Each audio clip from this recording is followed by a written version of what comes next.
नमस्कार, India head की खास पेशकश में आप सभी का स्वागत है। मैं हूं आपके साथ सुनीता पटेल। सीजीपीएससी घोटाले में एक्शन। जी हां, आपको बता दें कि छत्तीसगढ़ लोक सेवा आयोग के पूर्व प्रमुख आईएएस अफसर टामन सिंह सोनवानी को सीबीआई ने गिरफ्तार कर लिया है। रायपुर की एक सुरक्षित जगह पर ले जाकर सोनवानी से पूछताछ की खबर भी सामने आई है। सोनवानी पर सीजीपीएससी की भर्ती में गड़बड़ी का आरोप है। आरोप यह भी है कि पैसे लेकर कुछ नेताओं और अधिकारियों के बच्चों को डिप्टी कलेक्टर और डीएसपी जैसे पदों पर सिलेक्ट किया गया था। विभागीय सूत्रों के मुताबिक टामन के अलावा आने वाले दिनों में सीबीआई कुछ और अफसरों को भी अरेस्ट कर सकती है। अब आपको बताते हैं क्या कुछ है पूरा विवाद। दरअसल सीजीपीएससी 2019 से 2022 तक की भर्ती में कुछ अभ्यर्थियों के चयन को लेकर विवाद हुआ। ईडब्ल्यूओडब्ल्यू और अर्जुंदा पुलिस ने भ्रष्टाचार अनियमितता के आरोप में केस दर्ज किया। पीएससी ने 2020 में 175 पद और 2021 में 171 पदों में परीक्षा ली थी और इन्हीं भर्तियों को लेकर ज्यादा विवाद है। आरोप यह भी है कि तत्कालीन चेयरमैन सोनवानी ने अपने रिश्तेदारों समेत कांग्रेसी नेता और ब्यूरोक्रेट्स के बच्चों की भी नौकरी लगवाई। सीजीपीएससी परीक्षा 2021 में 171 पदों के लिए भर्ती परीक्षा आयोजित की गई थी। प्री एग्जाम 13 फरवरी 2022 को कराया गया, जिसमें 2565 पास हुए थे, जिसके बाद 26, 27, 28 और 29 मई 2022 को मेंस की परीक्षा में 509 अभ्यर्थी पास हुए। इंटरव्यू के बाद 11 मई 2023 को 170 अभ्यर्थियों की सिलेक्शन लिस्ट जारी हुई। तो लगातार ये विवाद आपको बता रहे हैं, जिसमें तत्कालीन चेयरमैन सोनवानी ने अपने रिश्तेदारों समेत कांग्रेसी नेता ब्यूरोक्रेट्स के बच्चों को नौकरी दिलवाई और अब इस मामले में उनकी गिरफ्तारी हुई है। सीजीपीएससी के पूर्व चेयरमैन की गिरफ्तारी हुई है। परीक्षा 2021 में 171 पदों के लिए भर्ती परीक्षा आयोजित की गई थी, जिसमें कांग्रेस नेताओं और ब्यूरोक्रेट्स के बच्चों को भी इसमें शामिल करने का आरोप है। चलिए सीधे रुक करेंगे। हमारे साथ तमाम मेहमान जुड़ रहे हैं। हमारे साथ उमेश घोरमोड़े जी बीजेपी से जुड़ रहे हैं। उमेश जी, बहुत स्वागत है इंडिया हेड में। सर नमस्कार। जी नमस्कार। और साथ ही जुड़ रहे हैं सुरेंद्र वर्मा जी कांग्रेस से। सुरेंद्र जी, बहुत स्वागत है। सर नमस्कार। जी सुनीता जी नमस्कार। सुरेंद्र जी, आपसे ही सवाल करना चाहूंगी। जिस तरीके से सीजीपीएससी काफी प्रतिष्ठित परीक्षा मानी जाती है, जिसमें काफी लंबे समय तक, देखिए आप भी जानते हैं कि मेहनत करनी होती है, लेकिन इस तरीके के अगर परीक्षाओं में घोटाले सामने आते हैं, हालांकि लंबे समय से इसको लेकर मांग चल रही थी, अब गिरफ्तारी हुई है, क्या कहेंगे? हालांकि कई आरोप लग रहे हैं कांग्रेस पर। सुनीता जी, यदि कहीं कोई गड़बड़ी हुई है तो कार्रवाई होनी चाहिए, इसमें कहीं कोई दिक्कत नहीं है, स्वागत है। कांग्रेस की सरकार में 2018 से लेकर 2023 के बीच में 6 बार भर्तियां हुई। इस बार भी जो है 2023 का जो मामला है 171 पदों पर भर्तियां हुई थी। 18 पद पर आरोप लगे जिसकी भर्तियां रोकी गई थी। उसमें भी 2 ऐसे हैं जिनकी नियुक्तियां सही पाई गई, जिसको कोर्ट ने बाद में उनको पदस्थापना का आदेश दिया। तो ये हमारा तो ये मांग है कि 2003 से 2018 तक जो तमाम भर्तियां भी हुई थी उसको भी इस जांच के दायरे में रखा जाए। जो अशोक दरबारी के कार्यकाल में 2006 का मामला याद होगा आपको, 2009 में जिस प्रकार से धांधली की गई, वो सारे जो परीक्षाएं हैं उनको जांच के दायरे पर लाया जाए। तो ये भारतीय जनता पार्टी, देखिए एक तरफ जो है ये ढोंग करते हैं, दूसरी तरफ जो हमारी सरकार के समय में जो पदस्थापना के आदेश निरस्त किए गए थे, ये सरकार आने के बाद उनको यथावत पदस्थापना दी गई जो शिक्षक भर्ती में थे। अभी क्या हो रहा है, जो आदेश निकले हैं प्राचार्य की भर्ती में, उनको ये सिंगल आर्डर संशोधित कर रहे हैं पैसा लेके। तो ये खेल जो है ये तो पूरे देश में भाजपा शासित राज्यों में ऐसे चल रहा है। सुरेंद्र जी, आप ये कहना चाह रहे हैं कि कांग्रेस के कार्यकाल में जो हुआ वही बीजेपी के कार्यकाल में हो रहा है? कुल मिलाकर सरकारें चाहे जो भी बदले, और इसी तरीके से व्यवस्थाओं में कहीं ना कहीं भाई भतीजावाद तो सुन लीजिए सर, पर हो रहा है।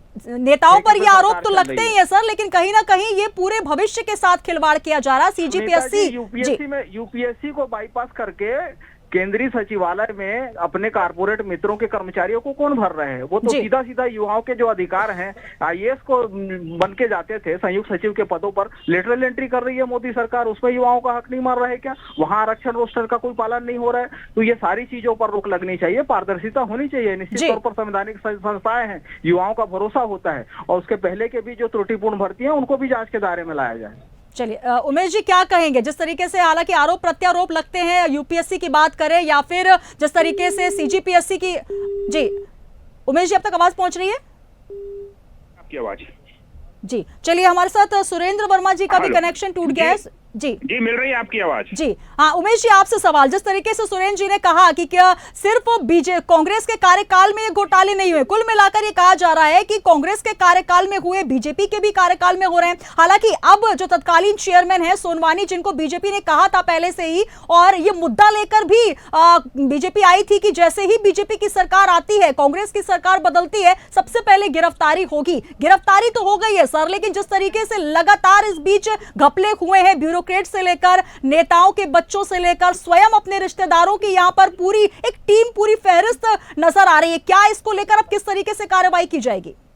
देखिए, सबसे पहले तो कांग्रेस जिस प्रकार से आरोप लगा रही है, मैं कांग्रेस से पूछना चाहूंगा कि क्या 5 वर्षों तक भूपेश बघेल के नेतृत्व में इनकी सरकार थी, ये और उस वक्त की सरकार क्या आलू छील रही थी, या भ्रष्टाचार का चद्दर ओढ़ करके पूर्व मुख्यमंत्री भूपेश बघेल और पूरी की पूरी कांग्रेस 5 वर्षों तक सोई हुई थी क्या, जो बीते 15 वर्षों का ये आरोप लगा रहे हैं। आज जब इनकी पोल खुल रही है, आपको याद होगा हम विपक्ष में थे, हम सड़क पर उतरे थे, धरना प्रदर्शन आंदोलन हमने किया था, पूर्व मुख्यमंत्री भूपेश बघेल का हमने घेराव किया था, हमने मांग की थी कि पीएससी में गड़बड़ झाला है, गड़बड़ घोटाला है, एक एक परिवार के जो लोग हैं 5-5 लोगों का वहां पे चयन हो रहा है, कांग्रेस के बेटा बेटियों का चयन होना है, उनके बेटे बहू का चयन हो रहा है, मंत्री के ओएसडी के रिश्तेदार का चयन हो रहा है, बड़े बड़े अधिकारियों के बच्चों का चयन हो रहा है, सारे के सारे डिप्टी कलेक्टर बन रहे हैं।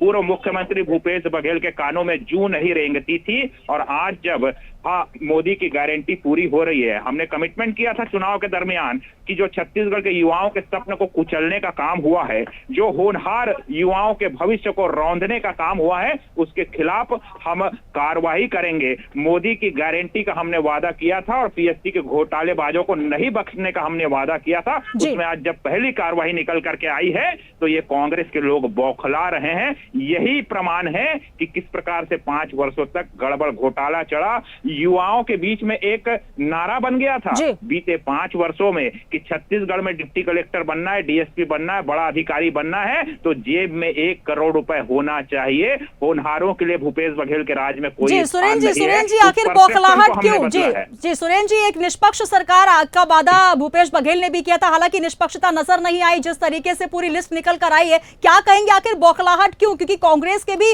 कई नेताओं के नाम निकल कर सामने आ रहे हैं, जो कि तत्कालीन चेयरमैन सोनवानी जी के नेतृत्व में जब ब्यूरोक्रेट्स के बच्चों को भी नौकरी लगवाई गई थी, तो आखिर जब गिरफ्तारी हो रही है तो आखिर इसको लेकर किस तरीके से आप कहेंगे? क्योंकि ये पूरा मामला उस समय का है जब सरकार आपकी थी, भूपेश बघेल सरकार थी।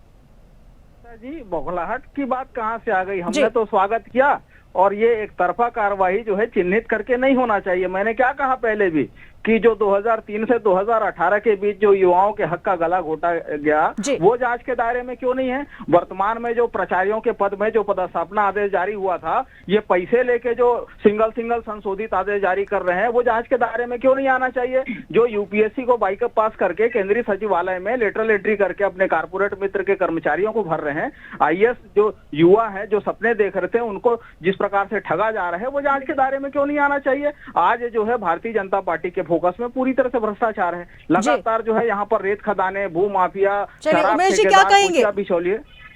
देखिए, ये केवल पल्ला झाड़ने का प्रयास कर रहे हैं। मैंने कहा ना 5 वर्षों तक इनकी सरकार थी, 2003 का जिक्र कर रहे हैं, 9 का जिक्र कर रहे हैं। क्या ये सो रहे थे क्या?